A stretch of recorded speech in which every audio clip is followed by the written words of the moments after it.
The wind cut through Georgia Valdez's thin shawl like knives as she bent to gather another piece of dried wood. Her fingers so numb she could barely feel the rough bark against her skin. She had been out here for nearly an hour, walking farther and farther from the small cabin she shared with her aging father on the outskirts of Denver, Colorado, hoping to find enough firewood to last them through the bitter January night of 1884. Her father had caught a fever 3 days ago, and the small pile they had managed to collect earlier in the week had dwindled to nothing. She needed to keep the fire burning, needed to keep him warm, or she might lose the only family she had left in this harsh world. Georgia stumbled over a hidden rock beneath the snow, catching herself against a pine tree. Her breath came out in white puffs that disappeared almost instantly in the frigid air. The sun was beginning its descent toward the mountains, casting long shadows across the snow-covered landscape. She knew she should head back, but her basket was only half full. It would not be enough to make it through the night, let alone the next day. She pressed on, her boots crunching through the crusty top layer of snow with each step. The cold had seeped through her worn leather boots hours ago, and she could not feel her toes anymore. Her dark hair, which she had pinned up hastily that morning, had come loose and whipped around her face in the wind. At 22 years old, Georgia had known hardship all her life, but this winter seemed determined to test her in ways she had never experienced before. The sound of hoofbeats made her look up sharply. Through the sparse trees, she could see a rider approaching, and her first instinct was to hide. A woman alone in the wilderness was vulnerable, and she had heard too many stories of what could happen to women who found themselves at the mercy of strangers. But her legs felt heavy, her movements slow from the cold, and before she could duck behind a tree, the rider had spotted her. He pulled his horse to a stop about 20 feet away, and Georgia clutched her basket of firewood like a shield in front of her. The man was tall in the saddle, wearing a heavy coat and a hat pulled low against the wind. A dark beard covered the lower half of his face, and his eyes studied her with what looked like concern rather than malice. "Madam, are you all right?" His voice was deep, with a slight roughness that suggested he spent most of his time outdoors rather than in polite company.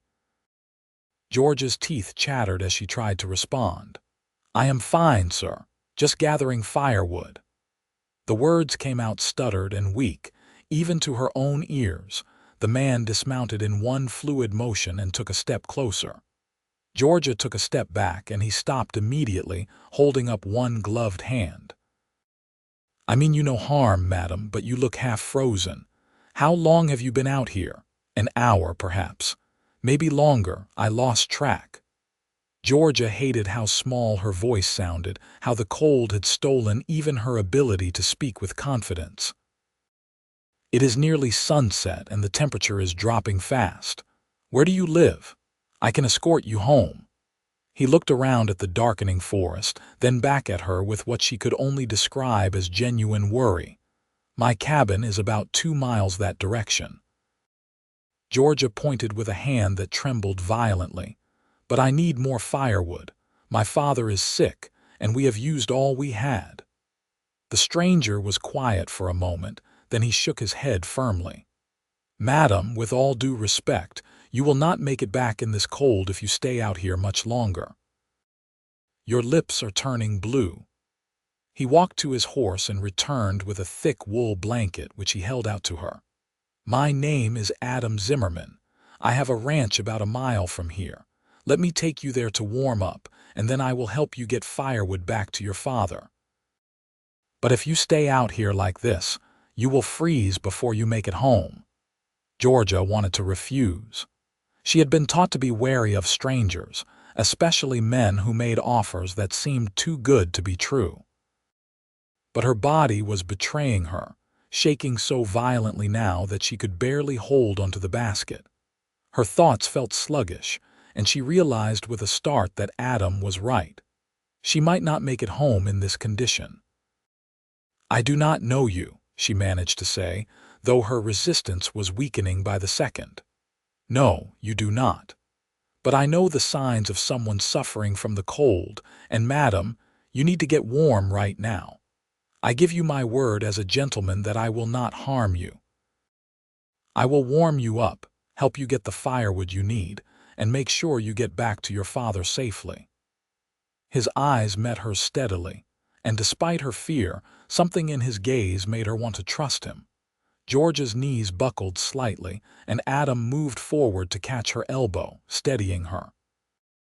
The basket fell from her numb fingers, spilling the few pieces of wood she had collected onto the snow. "Easy now," he said softly. "Let me help you." She did not have the strength to argue anymore. Adam wrapped the blanket around her shoulders and gently guided her toward his horse, a large bay gelding that stood patiently despite the wind. He helped her up into the saddle, then mounted behind her, one arm coming around to hold her steady. Georgia was too cold to feel embarrassed by the intimacy of the position. Adam pulled her back against his chest, sharing his warmth, and urged the horse forward. "What is your name?" he asked as they rode, his voice close to her ear. "Georgia Valdez," she replied through chattering teeth. "Well, Miss Valdez, you are going to be all right. My ranch is just over this ridge. I will have you warmed up in no time." The ride felt both endless and too short. Georgia drifted in and out of awareness, conscious mainly of the cold and the solid warmth of the man behind her.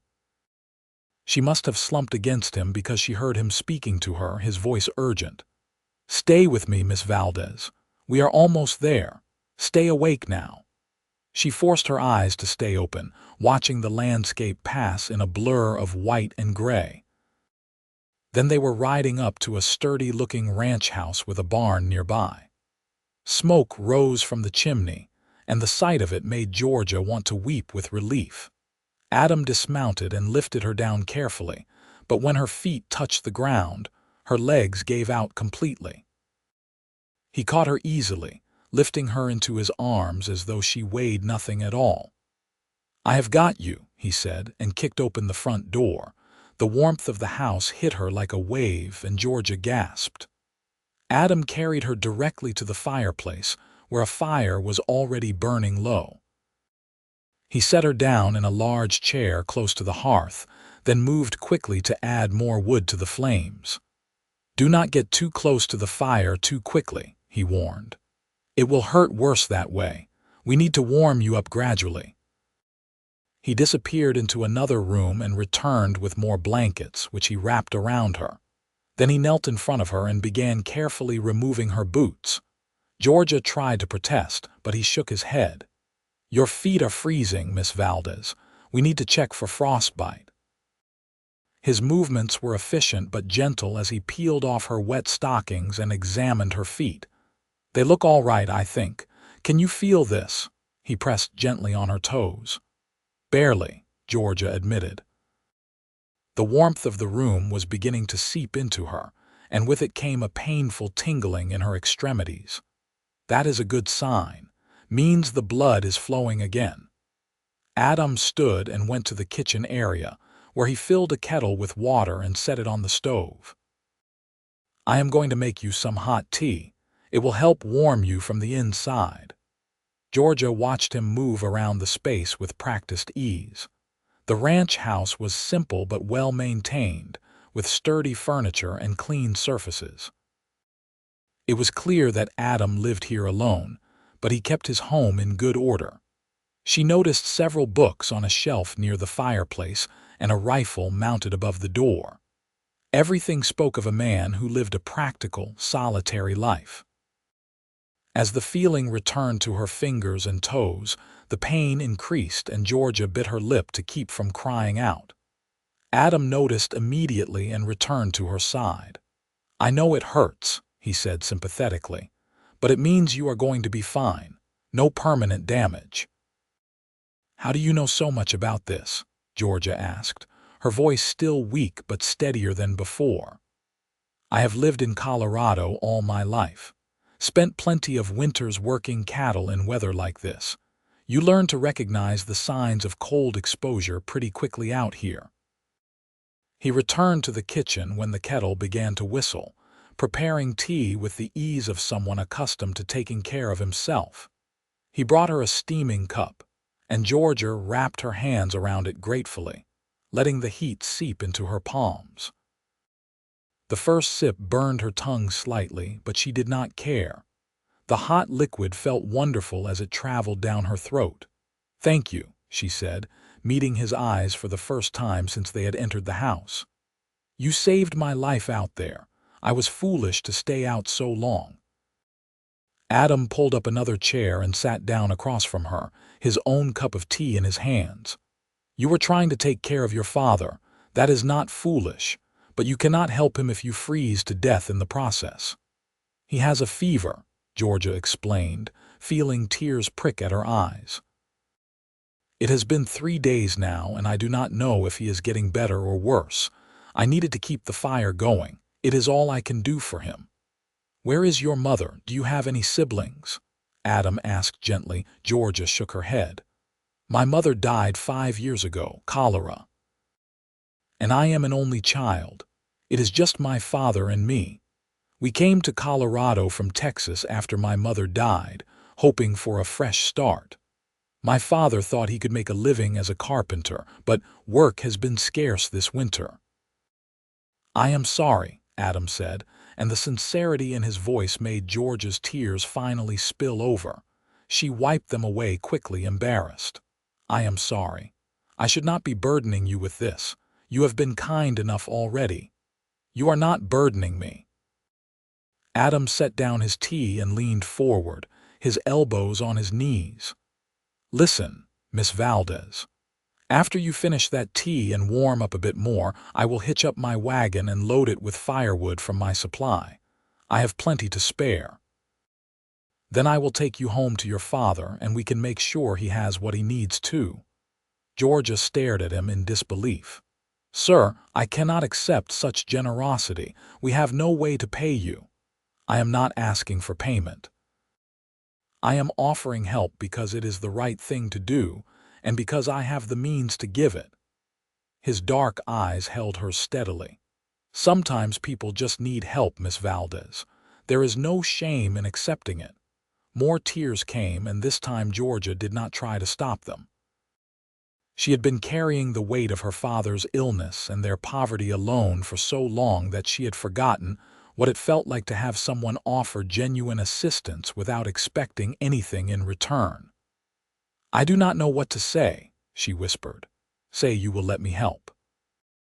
"Yes," Georgia managed. "Yes, please." Adam nodded and stood. "Good. You sit here and finish warming up. I am going to go out to the barn and start loading wood. There is stew on the stove from my dinner earlier if you get hungry. Help yourself to anything you need." He put on his coat and hat and headed back out into the cold, leaving Georgia alone in the warm house. She sipped her tea slowly, letting the heat continue to thaw her frozen body. The pain in her extremities was subsiding now, replaced by a pleasant tingling.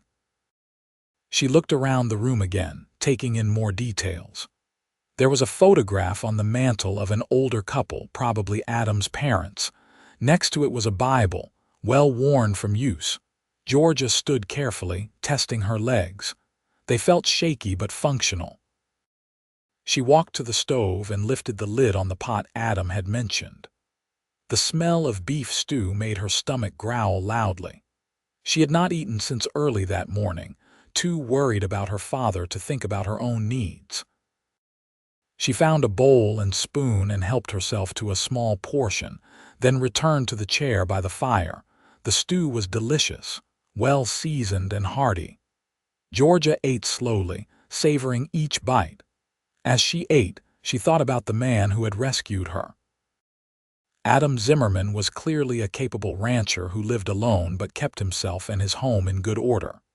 He was probably around 30 years old, she guessed, based on the maturity in his face and the confidence in his movements. He was handsome in a rugged way, with strong features and kind eyes. But more than his appearance, it was his immediate willingness to help a stranger that impressed her. Georgia finished the stew and washed the bowl in a basin near the stove, not wanting to leave a mess. She was drying her hands when Adam came back in, stamping snow from his boots. "Wagon is loaded and ready. How are you feeling?" "Much better, thank you. I ate some of your stew. I hope that was all right." "Of course. I told you to help yourself." He looked at her feet, still bare. "Your stockings are drying by the fire, but they will not be dry enough yet. Hold on." He disappeared into what must have been his bedroom and returned with a pair of thick wool socks. "These will be too big, but they will keep your feet warm on the ride back." Georgia accepted them gratefully and pulled them on. He was right that they were much too large, but they were warm and dry. Adam helped her back into her boots, which had also been drying by the fire, then handed her the blanket again. "Keep this wrapped around you. The wagon will not be as warm as riding together on the horse, but at least you will be able to rest." They went outside together, and Georgia saw that Adam had hitched 2 large draft horses to a sturdy wagon that was now piled high with neatly stacked firewood. He helped her up onto the seat, then climbed up beside her and took the reins. "Which direction?"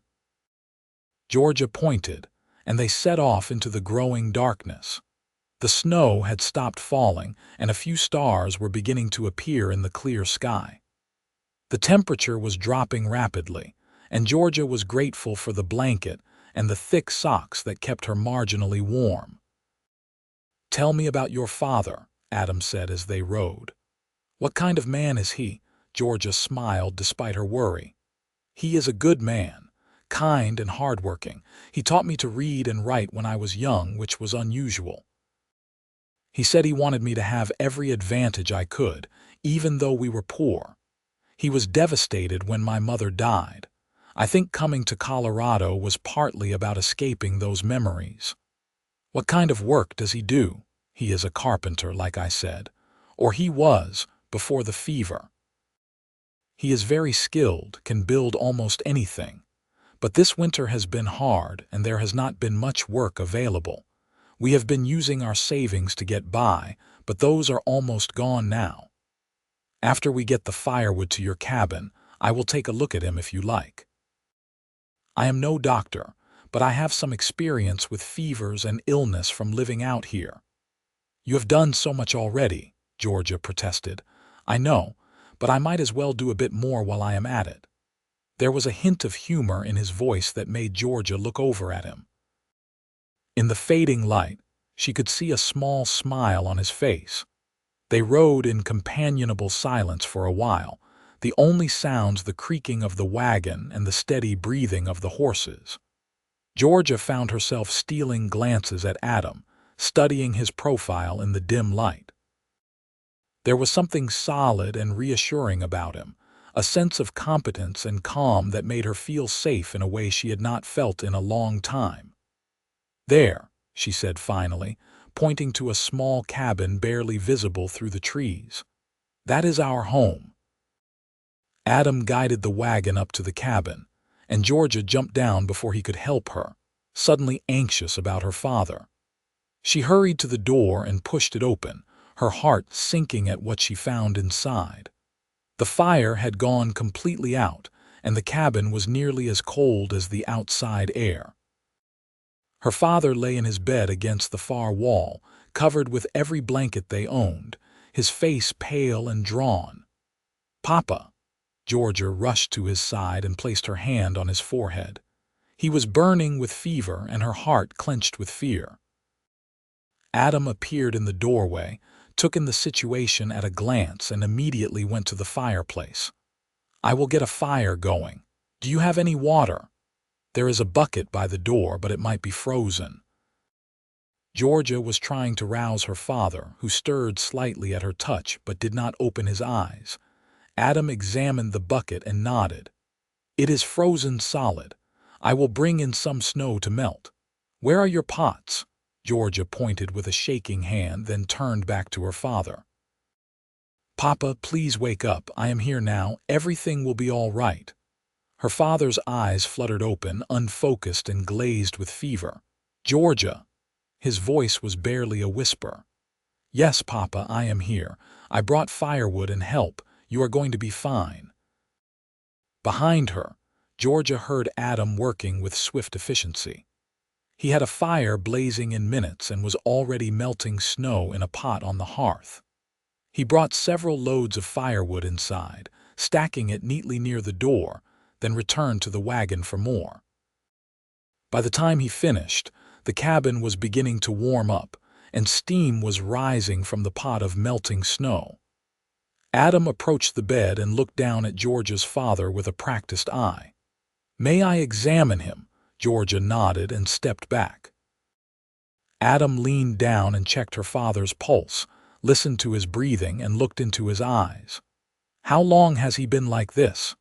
The fever started 3 days ago, but he was still conscious and talking until this morning. When I left to get firewood, he was sleeping. I did not realize he had gotten this bad. Adam straightened, his expression serious. He needs water and he needs to cool down. This fever is too high. Do you have any clean cloths? Georgia found some rags they used for cleaning, and Adam soaked them in the now warm water. He showed Georgia how to place them on her father's forehead, wrists, and neck to help bring down the fever. We need to get liquids into him too. Do you have any broth or tea? We ran out of tea yesterday. I have some flour and a bit of salt pork, but that is about all. Adam nodded. I will be right back. He went out to his wagon and returned with a burlap sack filled with supplies: tea, coffee, dried beans, a jar of honey, some salt pork, and several potatoes. This should help get you through the next few days at least. Georgia felt tears threatening again. I do not know how I will ever repay you for all this. I already told you, I am not looking for repayment. Now let me make some tea for your father. The honey will help give him strength, and we need to get fluids into him. Adam took over the small kitchen area, heating water and preparing tea with honey. He returned to the bedside and gently lifted Georgia's father's head, coaxing him to take small sips of the warm liquid. Most of it dribbled down his chin at first, but gradually he began to swallow more readily. That is good, Adam said encouragingly. Keep drinking if you can, sir. It will help. They worked together through the evening, taking turns cooling her father with the cloths and getting him to drink tea. Slowly, gradually, his fever began to come down. Around midnight, he opened his eyes more fully and seemed to recognize where he was. Georgia. His voice was weak but clearer than before. I am here, Papa. She took his hand and squeezed it gently. His gaze shifted to Adam. Who is this? This is Adam Zimmerman. He helped me when I was caught in the cold, and he brought us firewood and supplies. He has been helping me take care of you. Her father tried to sit up, but Adam placed a gentle hand on his shoulder. Rest easy, sir. You have been very sick. You need to conserve your strength. I am Carlos Valdez. He extended a shaking hand, and Adam shook it carefully. Pleased to meet you, Mr. Valdez, though I wish it were under better circumstances. You gave your daughter quite a scare. I do not remember much of the past day or so. Carlos looked at Georgia with concern. Did you go out for firewood? In this weather? I had to, Papa. We had run out and you needed to stay warm. She decided not to mention how close she had come to freezing. There would be time for that conversation later. You should not have risked yourself like that. Carlos's voice was gaining strength, though he still looked terribly weak. Well, it worked out all right in the end, Adam interjected smoothly. Your daughter is safe, you have plenty of firewood now, and your fever is breaking. That is what matters. Carlos studied Adam for a long moment, then nodded slowly. Thank you for helping my daughter and for helping me. I am in your debt, sir. No debt necessary. I am glad I was in the right place at the right time. Adam stood and stretched. Your fever is coming down nicely, Mr. Valdez, but you need rest and plenty of fluids. I will leave you in your daughter's capable hands now. I should be getting home." "You are leaving?" Georgia stood quickly, feeling a strange sense of panic at the thought of him going. She told herself it was only because he had been so helpful, but deep down she knew it was something more. "It is late, and you and your father need rest. Besides, my animals need tending in the morning." He moved toward the door and Georgia followed him. "Wait, please. I do not even know how to thank you properly." Georgia wrapped her arms around herself, suddenly conscious of how much this man had done for them, this stranger who had asked for nothing in return. Adam turned to face her, his expression softening. "You do not need to thank me, Miss Valdez. Just take care of your father and stay safe. That is thanks enough. Will I see you again?" The words were out before Georgia could stop them, and she felt her face flush with embarrassment. Adam was quiet for a moment, then he smiled. "I would like that if you would. I could come by in a few days to check on your father and see if you need anything else." "Yes," Georgia said quickly. "Yes, please do. Then I will see you soon, Georgia Valdez." The way he said her name, soft and warm, made her heart skip a beat. Georgia watched from the doorway as Adam climbed onto his wagon and guided the horses back down the snowy path. She stood there until the wagon disappeared from view, the cold air nipping at her skin, but her heart feeling strangely warm. She closed the door and turned back to find her father watching her with knowing eyes. "That is a good man," he said simply. "Yes," Georgia agreed. "He is. And I think perhaps you like him as more than just the man who helped us tonight." Georgia felt her cheeks grow hot. "Papa, I just met him.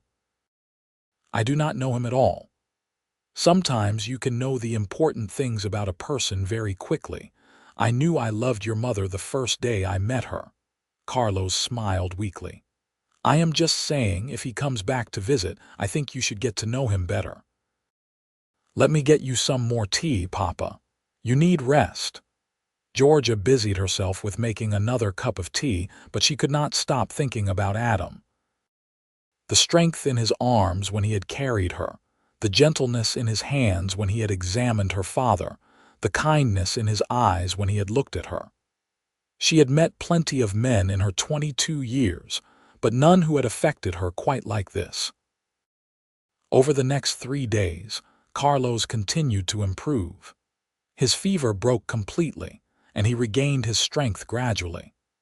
Georgia kept the fire burning steadily with the wood Adam had provided, and she prepared nourishing meals from the supplies he had left.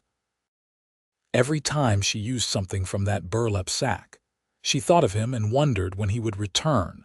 On the 4th day, she heard the sound of a wagon approaching and rushed to the window.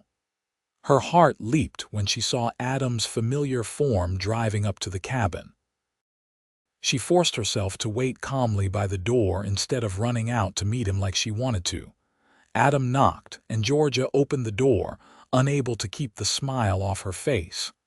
"Mr. Zimmerman, please come in. I told you I would check back." He entered the cabin, stamping snow from his boots. "How is your father?" "Much better, thanks to you, Papa. Look who has come to visit." Carlos was sitting up in a chair by the fire, still weak but clearly on the mend. His face lit up when he saw Adam.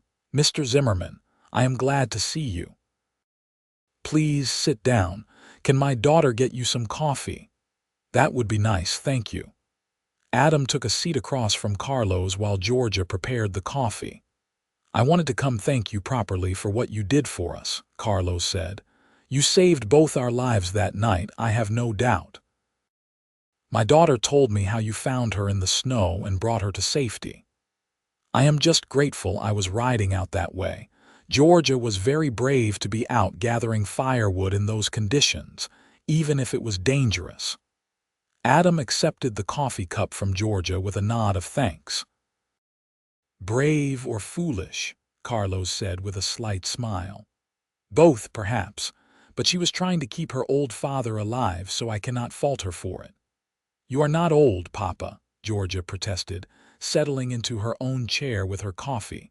The three of them talked comfortably for over an hour. Adam told them about his ranch, explaining that he raised cattle and horses. He had inherited the property from his parents, who had died in an influenza outbreak 3 years earlier. Since then, he had been running the ranch alone, though he hired help during the busy seasons. Carlos told Adam about their journey from Texas and his work as a carpenter. "I am hoping to find more work once the weather improves," he said. "This winter has been particularly difficult." "Actually, I might have some work for you if you are interested," Adam said. "I need some repairs done on my barn, and I have been wanting to build a better chicken coop for a while now. I am decent with basic repairs, but I am no carpenter. If you are up for the work once you are fully recovered, I would be happy to pay fair wages." Carlos's eyes lit up. "That would be wonderful.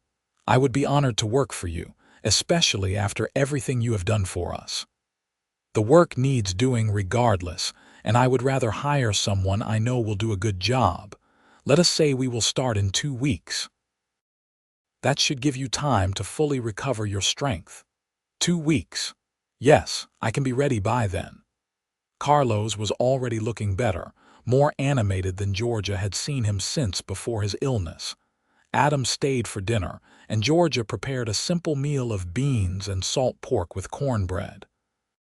It was nothing fancy, but Adam complimented her cooking sincerely. As they ate, Georgia found herself watching the way he moved, the way he spoke with her father with respect and genuine interest. Everything about him appealed to her, from his quiet strength to his ready kindness. After dinner, Adam prepared to leave. "I will come by again in a week to see how you are doing, Mr. Valdez, and to finalize the details about the work." "You are welcome here anytime, Mr. Zimmerman," Carlos said warmly. Georgia walked Adam out to his wagon. The sun was setting, painting the snow-covered landscape in shades of pink and gold. "Thank you for coming," she said softly. "It meant a lot to my father, to both of us. I wanted to make sure you were both all right." Adam climbed up onto the wagon seat but did not immediately take up the reins. "Georgia, I was wondering if I might be able to take you to dinner sometime. In town, I mean. If that would be all right with you and your father." Georgia's heart raced. "I would like that very much. How about next Saturday? I could pick you up around 5 o'clock and we could go to the hotel restaurant in town. They serve a decent meal." "That sounds wonderful." Georgia was grinning so widely her cheeks hurt. Adam smiled back, his eyes warm in the fading light. "Then it is a date." "I will see you next Saturday, Georgia Valdez." Georgia watched him drive away again, but this time she felt light and happy instead of confused and uncertain. She went back inside to find her father watching her with an amused expression. "Do not say anything, Papa," she warned. "I did not say a word," Carlos replied innocently. "I just hope you have something nice to wear to dinner on Saturday." Georgia did not, actually, but she spent the next week altering her one good dress, which had belonged to her mother. It was dark blue wool, well made but slightly too large.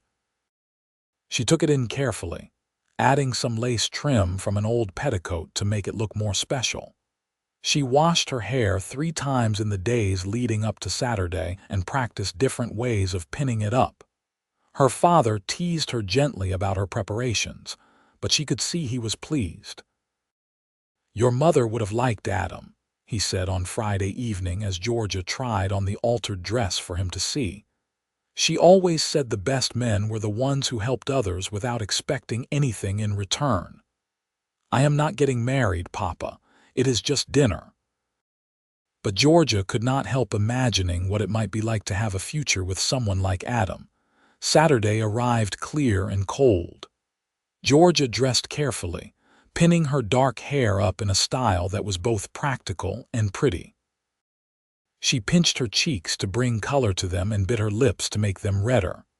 When she heard the wagon approaching at 5 o'clock, Her stomach was full of butterflies. Adam knocked on the door, and Carlos answered it before Georgia could. "Mr. Zimmerman, come in. My daughter will be ready in just a moment. Take your time." Adam stepped inside and stopped when he saw Georgia. "You look beautiful," he said simply, and the admiration in his eyes made Georgia feel like the most elegant woman in the world. "Thank you. You look very nice yourself." He was wearing a clean shirt and a vest, his beard neatly trimmed. He held a hat in his hands, his hair smoothed back. "You two have a good time," Carlos said, helping Georgia into her coat. "And Adam, drive carefully. The roads can be treacherous after dark." "I will take good care of her, sir." "You have my word." The ride into Denver took about 45 minutes. Adam had spread blankets on the wagon seat, and he had brought extra ones to wrap around Georgia. They talked easily as they rode, discovering shared interests and opinions. Georgia learned that Adam loved to read, particularly books about history and exploration. He confessed that he sometimes felt lonely on the ranch, with no one to talk to for days at a time. "That is one reason I am looking forward to having your father come work for me," he said. "It will be nice to have company during the day, and I hope you might come visit sometimes too." "I would like that," Georgia said. "I do not get to town very often. We live so far out and we do not have a wagon or horses." "Well, you do now. I mean, you can use mine. Whenever you need to go somewhere, just send word, and I will come get you. Or I can teach you to drive the wagon yourself if you like." The thought of having that kind of freedom was intoxicating. Georgia had felt trapped in the cabin for so long, isolated from other people and unable to go anywhere without a long walk. "That would be wonderful," she said. They arrived in Denver as the streetlights were being lit. The town was bustling with Saturday evening activity, and Adam helped Georgia down from the wagon with courtly manners. He offered her his arm, and she took it, feeling proud to be seen with such a fine man. The hotel restaurant was the nicest place Georgia had been since leaving Texas. There were actual tablecloths and napkins, and a menu with choices. Adam ordered for both of them, roast beef with potatoes and vegetables, and apple pie for dessert. As they waited for the food, they continued their conversation, delving deeper into their histories and hopes. Georgia told Adam about her childhood in Texas, about helping her mother with sewing and learning to read by candlelight. She described her dreams of maybe someday owning a little shop where she could sell handmade clothes or baked goods. "I know it is probably impossible," she said. "But I like to imagine it sometimes." "Why is it impossible?" Adam asked. "If you want to do it, you should try. You are clearly capable and hardworking.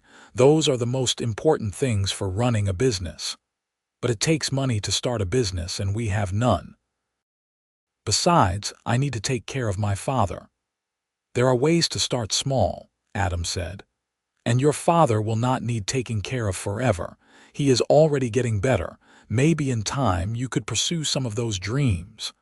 No one had ever encouraged Georgia's ambitions before. Her parents had loved her, but they had always assumed she would marry and keep house, not try to run a business. Hearing Adam speak so confidently about her abilities made her sit up straighter. "Maybe you are right," she said softly. "Maybe it is not impossible after all." The food arrived, and it was delicious. Georgia could not remember the last time she had eaten a meal she had not prepared herself. They lingered over dinner, talking and laughing until the restaurant began to empty out. Finally, reluctantly, Adam paid the bill and they headed back to the wagon.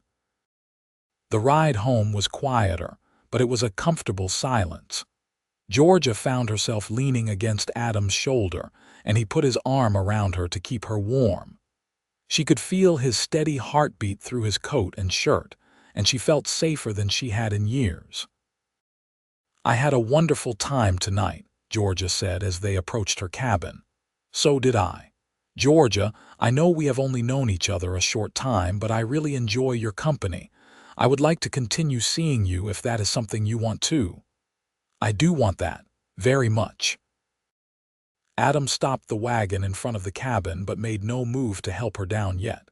Instead, he turned to face her, his expression serious in the moonlight. I want to be honest with you about my intentions. I am not a man who plays games or courts women casually. When I spend time with someone, it is because I am considering a future with them. I realize that might sound too serious too soon, but I think you should know. Georgia's heart was pounding. I appreciate your honesty, and I feel the same way. Life is too uncertain out here to waste time on things that do not matter. Then we understand each other. Adam reached out and gently tucked a strand of hair behind her ear, his fingers lingering on her cheek. You are a remarkable woman, Georgia Valdez. I knew it from the first moment I saw you in the snow, refusing to give up even though you were freezing. You are a remarkable man, Adam Zimmerman. You saved my life and my father's life, and you asked for nothing in return. That tells me everything I need to know about your character. They sat there for a long moment, looking at each other, and Georgia thought he might kiss her. But instead, he climbed down from the wagon and came around to help her down. I should let you go inside. It is late and it is cold. Georgia nodded, disappointed but also relieved. Everything was moving fast, but it felt right. She did not want to rush and risk spoiling what they were building. When will I see you again? How about Tuesday? I have some business in town that day and I could stop by afterward. Maybe you and your father would like to come out to the ranch for dinner. I would like to show you the place properly. We would love that. Adam walked her to the door, and this time he did lean down and kiss her, but on the forehead, gentle and sweet. Good night, Georgia. Thank you for a wonderful evening. Good night, Adam. Inside, her father was still awake, sitting by the fire with a book. He looked up when she entered, taking in her flushed cheeks and happy expression. I take it you had a good time. The best time, Papa. Georgia sat down next to him and told him about the dinner, about their conversations, and about Adam's invitation for Tuesday. Carlos listened with a smile on his face. He is courting you properly, he observed. Old-fashioned. I like that about him. He said he is thinking about a future with me. Is that too soon? We have only known each other 2 weeks. Carlos shook his head. When you know, you know. I asked your mother to marry me after knowing her for 3 weeks. We were married 42 days later, and we had 25 happy years together before she died. Do not let arbitrary timelines dictate your heart, Georgia. If Adam feels right to you, trust that feeling. He does feel right, Papa. He feels like everything I have been waiting for without knowing I was waiting. Tuesday arrived with fresh snowfall, but Adam came as promised. He brought his wagon and helped both Georgia and Carlos up onto the seat, with plenty of blankets to keep them warm. The ride to the ranch was beautiful, with the new snow making everything look clean and pristine. When they arrived, Georgia saw the property in full daylight for the first time. The ranch house was larger than she had realized, built solidly of logs with a wide porch across the front. The barn was substantial, though Adam pointed out the areas that needed repair. There was a corral with several horses and another fenced area for cattle. Everything spoke of a prosperous, well-run operation. Inside, Adam showed them around properly. There were 3 bedrooms, a large main room with the fireplace, a proper kitchen with a good stove, and even a small study with a desk and bookshelves full of books. It was the kind of home Georgia had dreamed of, but never thought she might actually live in. This is a beautiful place, Carlos said admiringly. You have done well for yourself, Adam. I have been fortunate. My parents worked hard to build this ranch, and I have tried to maintain it the way they would have wanted. Adam showed Carlos the areas of the barn that needed work, and the two men discussed the repairs in detail. Georgia could see her father growing animated as he talked about the projects, already planning how he would approach each task. While the men talked, Georgia explored the house a bit more. She found herself imagining what it would be like to live here, to wake up in one of those bedrooms every morning, to cook in that fine kitchen, to sit by that fireplace every evening. The thought did not frighten her. Instead, it felt natural, like something that was meant to be. Adam had prepared a roast chicken for dinner, and Georgia was impressed by his cooking skills. They sat around his table, the three of them, and it felt like family. The conversation flowed easily, full of laughter and shared stories. Georgia could not remember ever feeling so content. After dinner, Adam asked Georgia if she would like to see the horses. Carlos waved them off with a knowing smile, settling by the fire with one of Adam's books. Outside, the evening was crisp and clear, stars beginning to appear in the darkening sky. The horses were beautiful, well cared for and friendly. Adam introduced Georgia to each one, telling her their names and personalities. His favorite was a gray mare named Silver who nuzzled Georgia's hand looking for treats. "She likes you," Adam said. "Silver is usually cautious with strangers." "Maybe she knows I like her." Georgia stroked the mare's soft nose. "She is beautiful. I could teach you to ride if you would like. It is not difficult once you get used to it, and it would give you more freedom to go places on your own." "I would love that."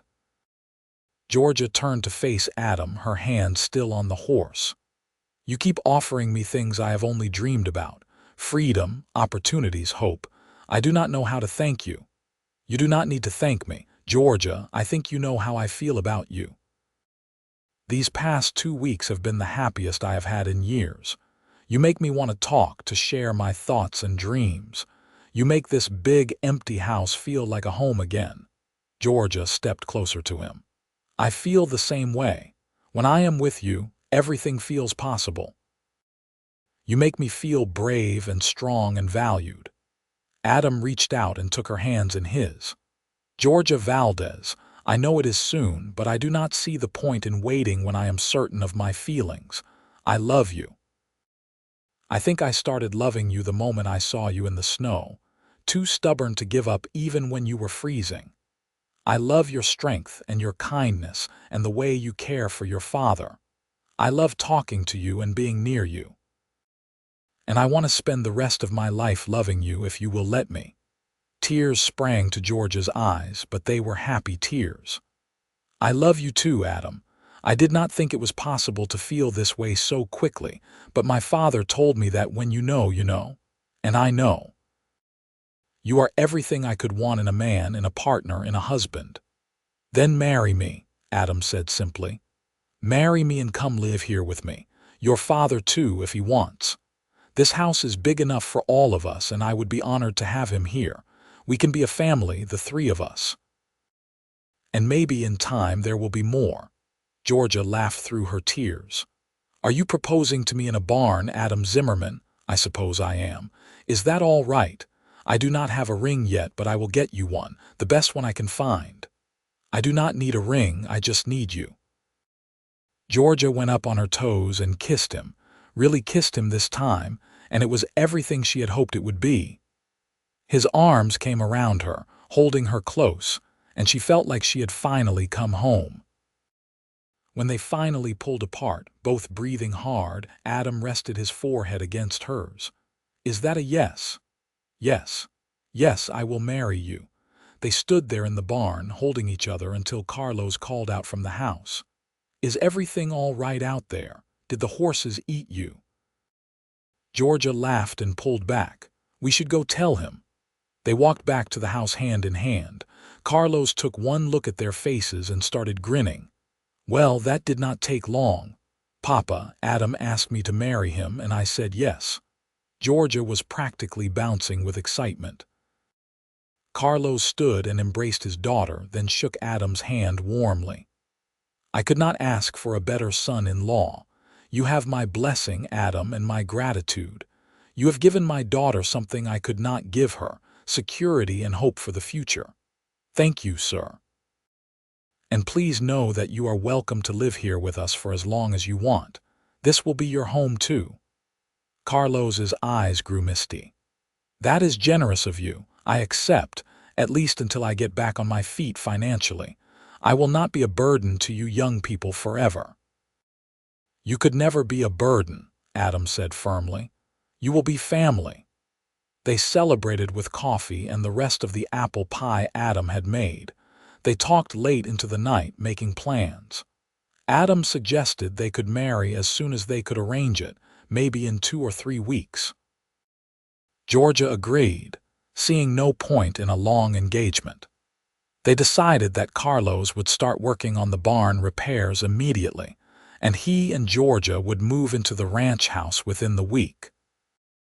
It does not make sense for you to stay in that drafty cabin when there is plenty of room here, Adam pointed out. And this way Georgia and I can get to know each other better before the wedding, with you as a chaperone to keep everything proper. The next week passed in a flurry of activity. Adam helped Georgia and Carlos move their few belongings to the ranch. Georgia was given the second-largest bedroom, while Carlos took the smaller third bedroom. Adam remained in the master bedroom, which he and Georgia would share after the wedding. Carlos began working on the barn repairs, and his health continued to improve with good food and a warm place to live. Georgia took over the household tasks, cooking and cleaning and doing laundry. She also began learning to ride, with Adam giving her lessons every evening. Silver turned out to be the perfect horse for a beginner, patient and gentle. In the evenings, the three of them would sit by the fire together. Sometimes Carlos would work on small woodworking projects, creating beautiful carved boxes and picture frames. Sometimes Adam would read aloud from his books while Georgia mended clothes or knitted. And sometimes they would just talk, sharing stories and jokes and dreams for the future. Georgia had never been happier. She loved the ranch, loved the work of keeping the household running, loved the feeling of being part of a team. But most of all, she loved Adam. Every day she discovered new things to appreciate about him. The way he was patient when teaching her to ride. The way he treated her father with respect and genuine affection. The way he would sometimes stop in the middle of a task just to smile at her. The way he kissed her goodnight each evening before they retired to their separate rooms, sweet kisses that promised more to come after the wedding. They were married 3 weeks later, in early March 1884, in a simple ceremony at the church in Denver. Carlos walked Georgia down the aisle, looking proud and healthy in a new suit that Adam had insisted on buying him. Georgia wore a new dress that she had made herself from fabric Adam had purchased, a beautiful deep green that brought out the color of her eyes. There were not many guests, just a handful of Adam's friends from town and neighboring ranches. But it did not matter. What mattered was the way Adam looked at Georgia when she reached his side, like she was the most precious thing in the world. What mattered was the way their voices were strong and sure when they spoke their vows. What mattered was the feeling of perfect rightness when the minister pronounced them husband and wife. At the reception, held at the same hotel restaurant where Adam had taken Georgia on their first date, Carlos gave a toast. To my daughter and son-in-law. May your marriage be as happy as mine was. May you face all challenges together, and may you never forget how lucky you are to have found each other. His voice was thick with emotion, but his smile was joyful. That night, after the celebration was over and they had returned to the ranch, Carlos discreetly retired to his room early. Adam carried Georgia over the threshold of the master bedroom, both of them laughing. He set her down gently and cupped her face in his hands. "My wife," he said wonderingly. "I cannot believe you are really my wife." "Believe it," Georgia said, reaching up to unfasten his tie. "Because I am, and you are stuck with me now. Stuck with you. Is that what we are calling it?" Adam kissed her, deep and passionate, and Georgia felt heat spread through her entire body. They made love that night with tenderness and care, learning each other's bodies, discovering what brought pleasure. It was sweet and sometimes clumsy, but it was perfect because it was theirs. Afterward, they lay tangled together in the big bed, talking quietly. "I used to be so lonely," Adam confessed, his fingers tracing patterns on Georgia's bare shoulder. "After my parents died, this house felt empty and sad.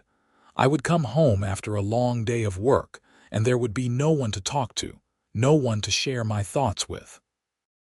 I started to think maybe I was meant to live alone forever."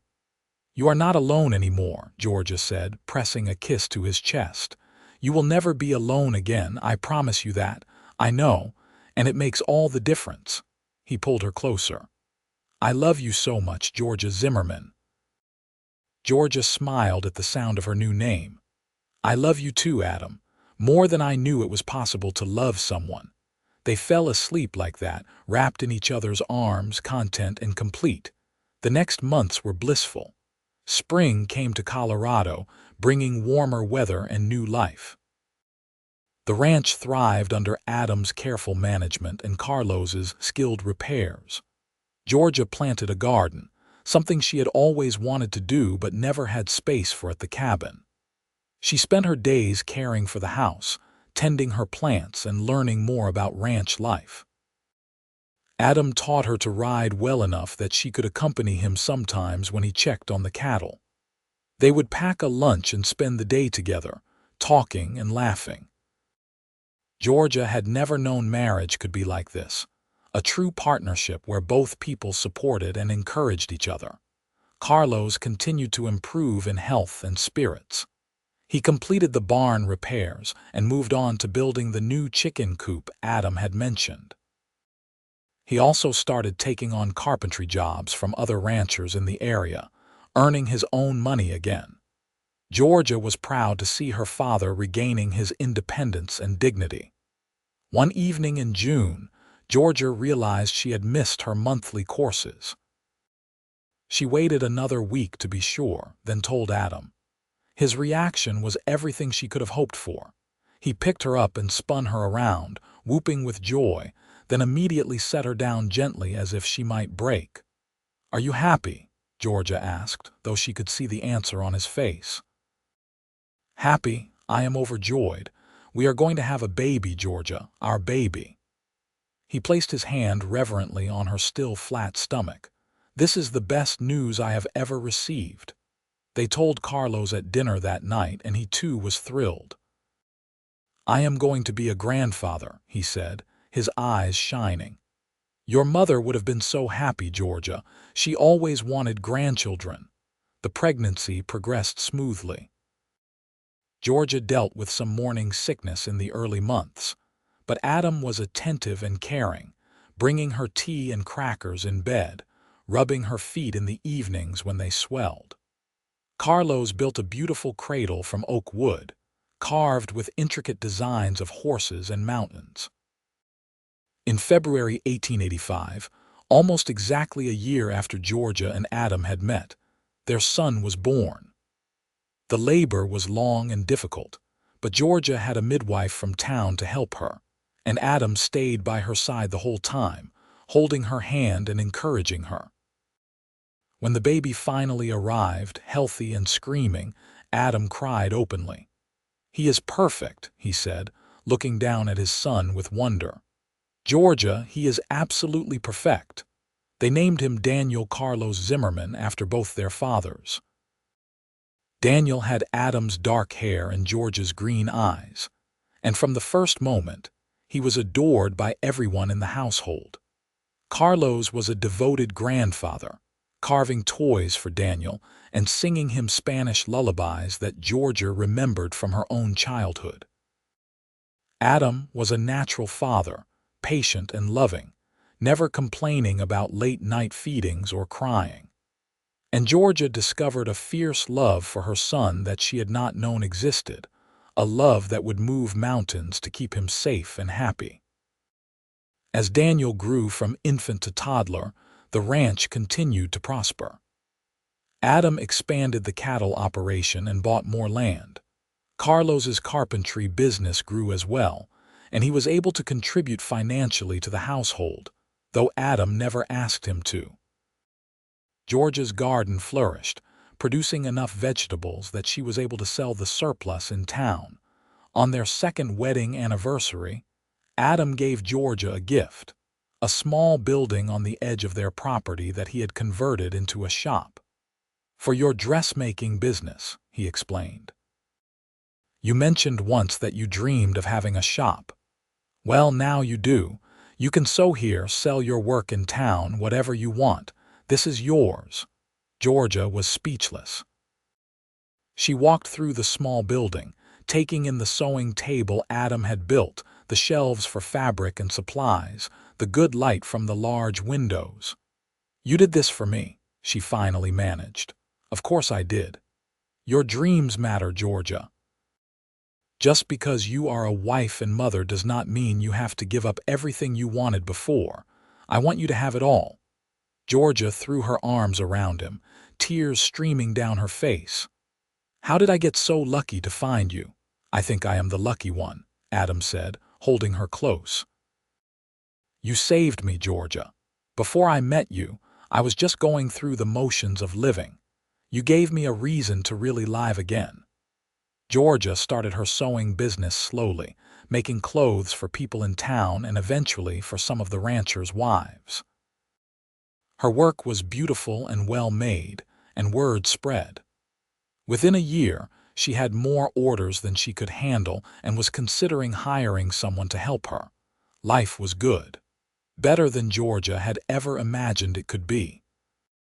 She had a husband she loved deeply, a son who brought her joy every day, a father who was healthy and content, work that fulfilled her, and a home that felt like a sanctuary. In the spring of 1887, Georgia discovered she was pregnant again. This pregnancy was easier than the first, perhaps because she knew what to expect. In November, she gave birth to a daughter they named Clara Rose. Clara had her mother's dark hair and her father's strong features, and she was every bit as adored as her older brother. Carlos, now in his late 50s, was in better health than he had been in years. He had his own small house on the property now, built with his own hands with Adam's help, giving the young family more privacy while still keeping him close. He spent his days working on carpentry projects and playing with his grandchildren. One evening, when Daniel was 3 and Clara was just 6 months old, Georgia stood on the porch of the ranch house watching the sunset. Adam came out and wrapped his arms around her from behind, resting his chin on her shoulder. "What are you thinking about?" he asked. "About how different my life is now compared to that day 3 years ago when you found me in the snow. I was so lost then, so scared and desperate.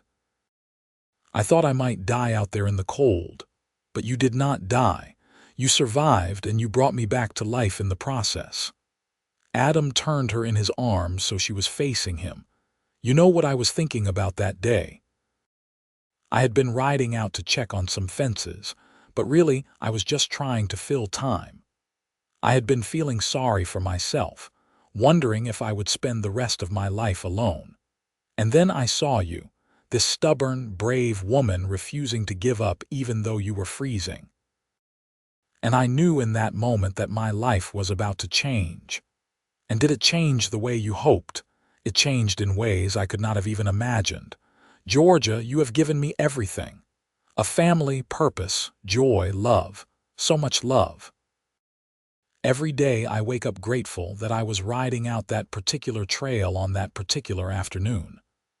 I am grateful too. For you, for our children, for this life we have built together. I never knew I could be this happy." They stood there together, watching the sun sink below the mountains, the sky painted in shades of orange and pink and purple. From inside the house, they could hear Daniel talking to his grandfather and baby Clara making her happy, gurgling sounds. The ranch spread out around them, prosperous and peaceful, a testament to hard work and love. "You ever think about how quickly everything happened?" Georgia asked. "We went from strangers to married in a matter of weeks. Some people would say we were crazy." "Some people would be wrong," Adam said firmly. "I have never regretted a single decision I made regarding you, not one. Marrying you was the smartest thing I ever did. Even when I burned dinner that time, or when I accidentally let the chickens out and we spent 3 hours catching them." Adam laughed. "Even then, especially then, those are the moments that make life real, that make it ours. I would not trade any of it." They went back inside together, into the warm house filled with the people they loved. Carlos was reading a story to Daniel, doing different voices for all the characters, making his grandson giggle. Clara was in her cradle, watching the ceiling with serious baby eyes. The fire crackled in the hearth, and dinner was warming on the stove. This was home. This was family. This was everything Georgia had been gathering firewood for that cold day in January 3 years ago. Warmth, safety, love. Adam had brought her inside and warmed her heart, and in doing so, he had warmed his own. The years continued to pass in a blur of happiness and hard work. The ranch grew more prosperous, allowing them to hire ranch hands to help with the cattle and horses. Georgia's sewing business became so successful that she did hire an assistant, a young widow from town who needed the work. Carlos's carpentry had become sought after throughout the region, and he took on apprentices, teaching them the craft he had perfected over a lifetime. Daniel grew into a bright, curious boy who loved helping his father with the ranch work. He was gentle with the animals and showed an early talent for training horses. Clara was her mother's daughter, creative and strong-willed, always making up stories and drawing pictures. She loved helping Georgia in the garden and the sewing shop. In 1889, Georgia gave birth to another son, Michael Adam, who had his father's dark eyes and sunny disposition. And in 1891, their youngest child arrived, a daughter named Rose Margaret, who would prove to be the most spirited of all their children. The house that had once felt too big and empty to Adam was now always full of noise and activity. Children running through the rooms, friends and neighbors stopping by for visits, family dinners that lasted for hours. It was everything a home should be. Carlos lived to see all 4 of his grandchildren, and he died peacefully in his sleep in the spring of 1895, at the age of 63. He had lived his last decade as a happy, fulfilled man, surrounded by family and doing work he loved.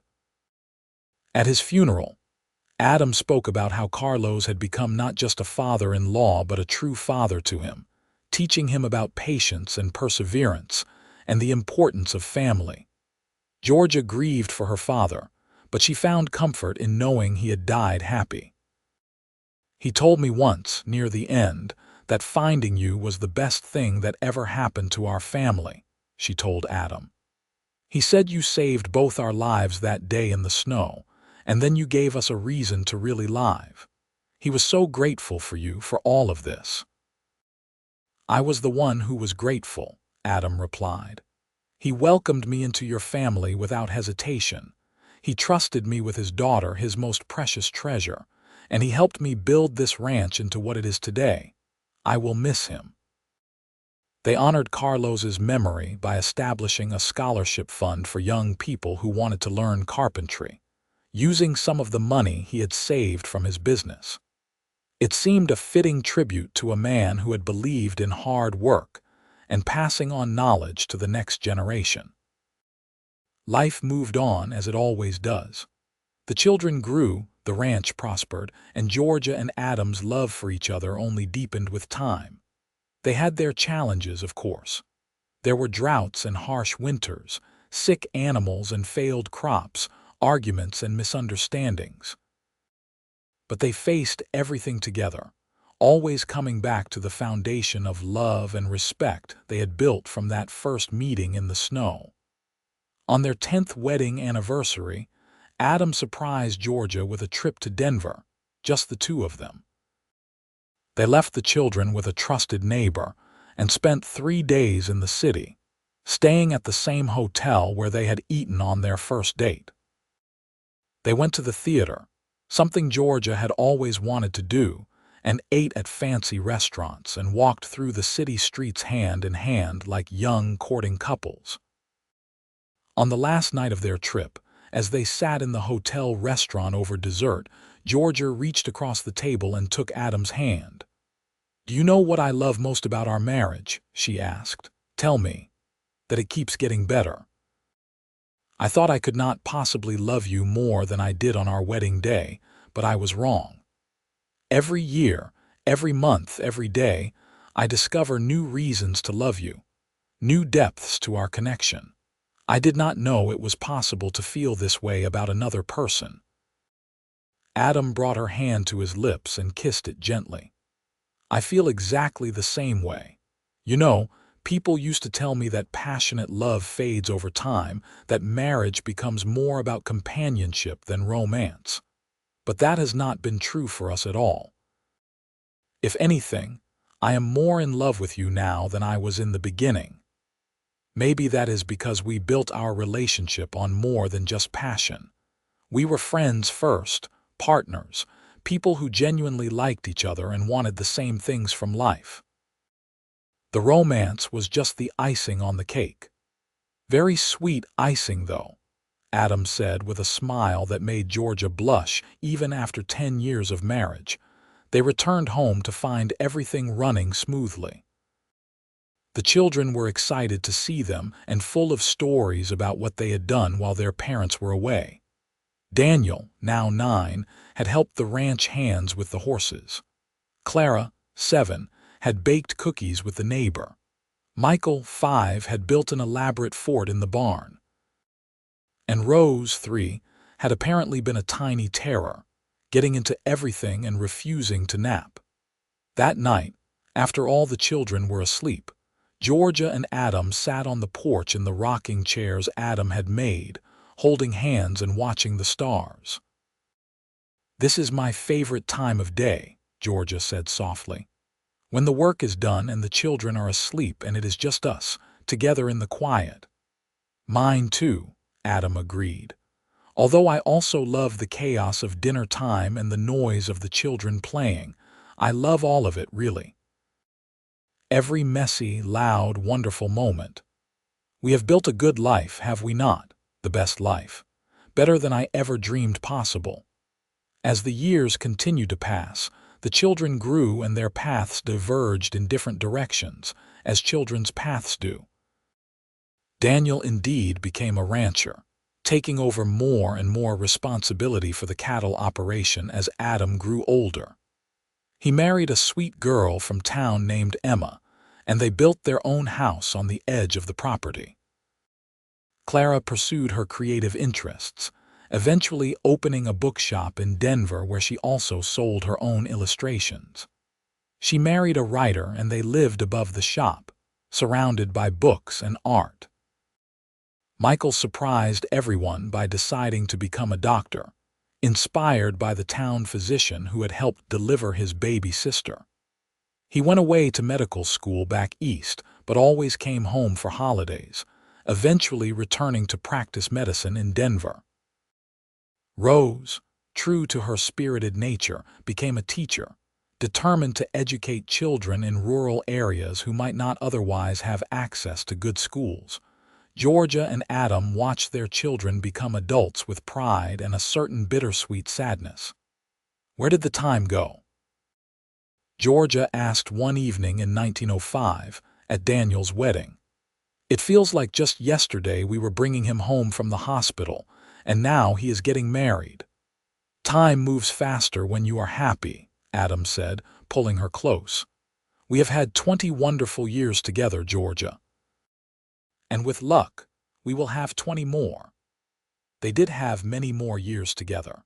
They watched their children have children of their own, filling the ranch with grandchildren who ran through the same rooms their parents had run through. They grew old together, gray-haired and weathered but still deeply in love.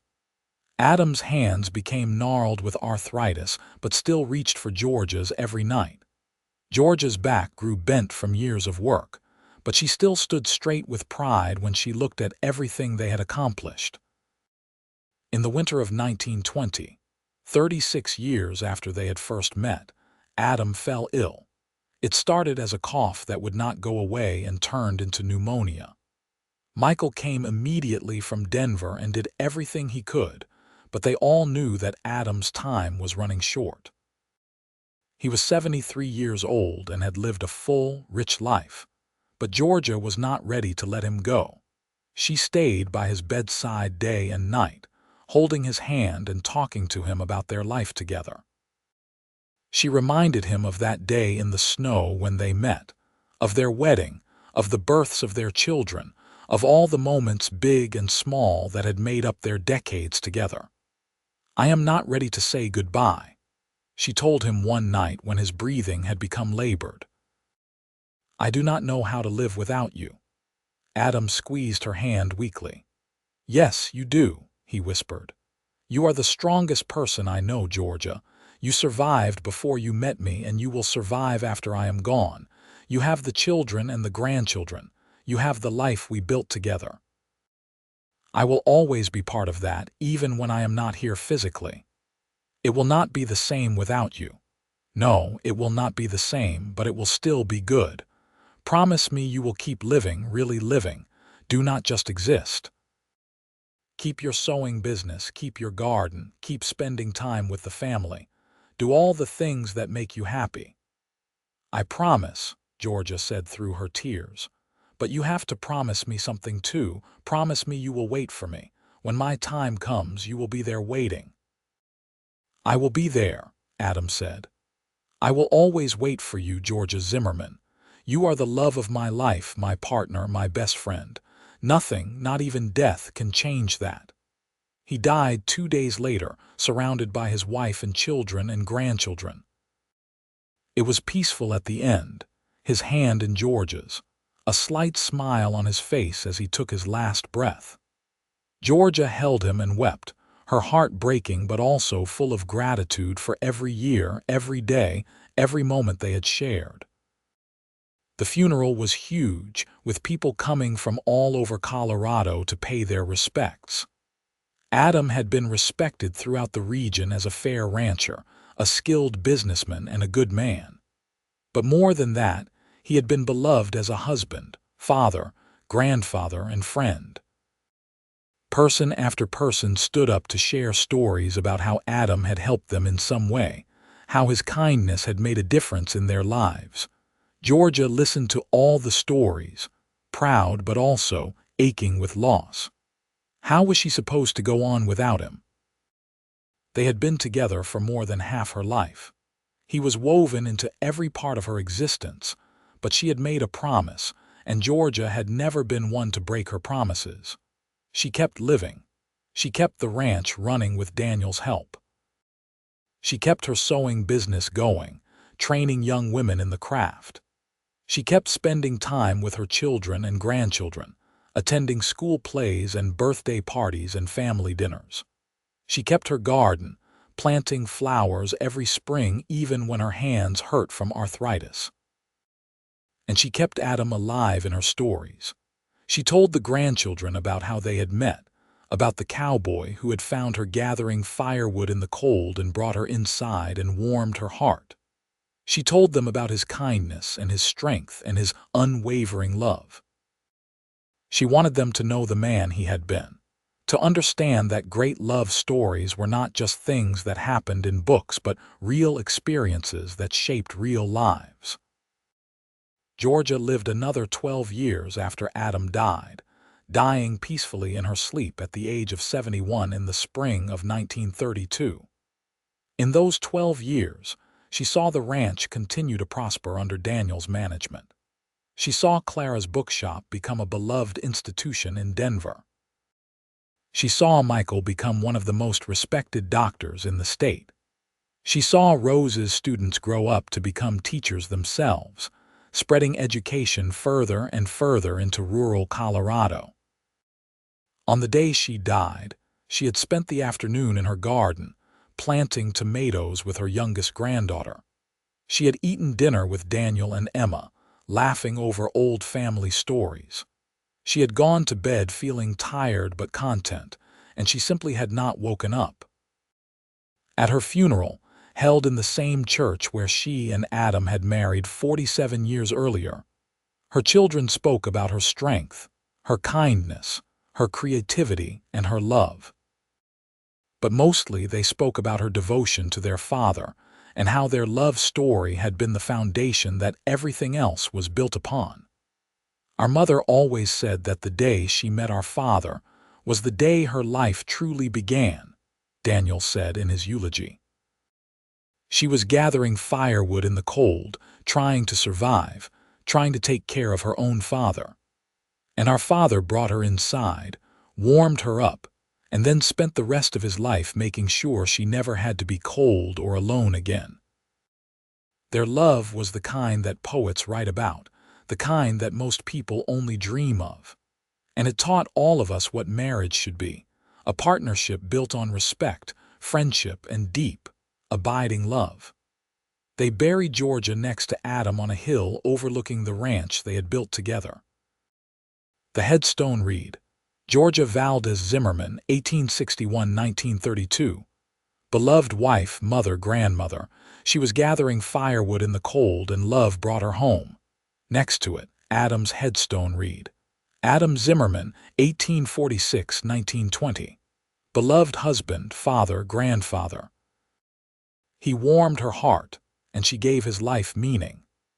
The ranch remained in the family for generations, passed down from Daniel to his children and then to their children. The small cabin where Georgia and Carlos had lived that harsh winter of 1884 was eventually torn down, replaced by a more modern structure, but the story of what had happened there lived on.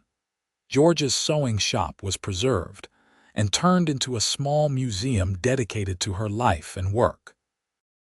Visitors could see examples of her beautiful garments, read letters she had written to her children, and look at photographs from throughout her life. But the centerpiece of the museum was a large painting commissioned by her grandchildren, showing a young woman gathering firewood in the snow while a cowboy on horseback approached through the trees. Beneath the painting was a plaque that read, On a cold January day in 1884, two people met by chance in the Colorado wilderness. From that chance meeting grew a love story that would span decades and touch countless lives. This is their legacy. And it was a good legacy, one built on the simple act of one person helping another in a time of need, and two hearts recognizing in each other the possibility of something extraordinary. From desperate circumstances had grown something beautiful, a marriage, a family, a life full of purpose and joy and love. The story of Adam and Georgia Zimmerman became part of local lore, told and retold with small variations, but always with the same essential truth at its core. That love can bloom in the harshest conditions, that kindness can change lives, and that two people who find each other against all odds can build something that lasts not just a lifetime but for generations to come. Their great-great-grandchildren still lived in Colorado, some on the original ranch land, others scattered throughout the state and beyond. But they all knew the story of their ancestors who had met in the snow, who had fallen in love in a matter of weeks, who had built a prosperous ranch and a loving family from almost nothing. They knew about George's strength and creativity, about Adam's kindness and steadfast devotion. They knew that the best parts of themselves came from these two people who had lived more than a century before. And on cold January days in Colorado, when the snow fell and the wind cut like knives, the descendants of Adam and Georgia would sometimes pause in their work and think about that day in 1884. They would imagine a young woman, desperate and freezing, gathering firewood to save her father. They would imagine a cowboy riding through the wilderness, seeing someone in need and stopping to help without hesitation. They would imagine the moment their eyes first met, the spark of recognition that this was someone special, someone worth knowing, someone who could change everything. From that one act of compassion, from bringing someone in from the cold, had come everything that followed: love, marriage, children, grandchildren, great-grandchildren, and beyond. A whole family tree, dozens of lives, all tracing back to that single moment of human kindness on a frozen Colorado afternoon. It was a good story, a true story. A story worth remembering and retelling, generation after generation, as long as there were people who believed in the power of love to transform lives, and who understood that sometimes the greatest adventures begin with the simplest acts. Reaching out a hand to someone who needs help, opening your door to someone out in the cold, choosing compassion over indifference. Adam and Georgia's love story proved that fairy tales could be real, that despite harsh conditions and difficult circumstances, two people could find each other and build something lasting and beautiful. Their story was a testament to the resilience of the human heart, to the power of second chances, and to the truth that sometimes when you save someone else, you end up saving yourself. And somewhere, perhaps, in whatever comes after this life, Adam and Georgia were together again, young and healthy and endlessly in love, still talking and laughing and marveling at the life they had built from that chance meeting in the snow. Still grateful for every moment they had shared, every challenge they had faced together, every joy they had celebrated as one. The cowboy had brought her inside and warmed her heart, and she had given his life meaning and purpose. Together they had created something greater than either of them could have achieved alone. And that was the greatest legacy of all, not the ranch or the businesses or even the family, though those things mattered. The greatest legacy was the proof that love, real and true and lasting love, was possible even in the wildest, harshest, most uncertain of places. Their story ended not with their deaths, but with the continuation of everything they had built and believed in. It ended with children and grandchildren and great-grandchildren carrying forward their values of kindness, hard work, family, and love. It ended with a ranch that still stood strong more than a century after Adam had first found Georgia in the snow. It ended with the memory of two people who had loved each other completely, who had built a life together that mattered, who had proven that sometimes the best things in life come from the most unexpected moments. From cold came warmth. From desperation came hope. From a chance meeting came a love that would echo through generations.